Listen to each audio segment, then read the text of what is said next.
Vous avez, paraît-il, une passion pour les arbres. Les vieux arbres, oui. Les vieux arbres, vous leur parlez ?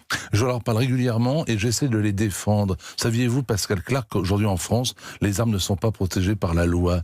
Saviez-vous qu'un arbre millénaire, voire qui est même âgé de 2000 ans, n'est pas protégé par la loi ? Ça veut dire qu'il peut se faire...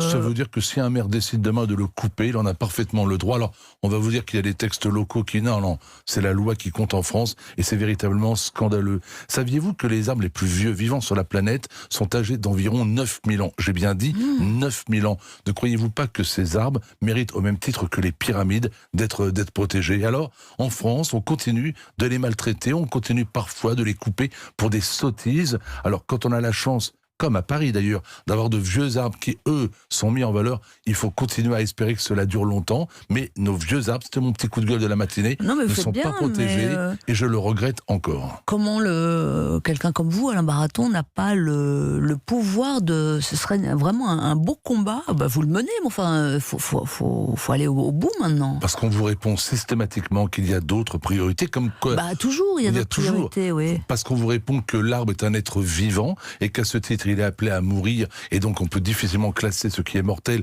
Mais comme je vous le disais, l'arbre le plus vieux de France est un olivier. Il vit sur la commune de Roquebrune-Cap-Martin. Il est âgé de 2000 ans. Alors je vous pose une question, non pas pour vous piéger bien évidemment. Connaissez-vous, vous, un monument en France qui soit âgé de plus de 2000 ans ?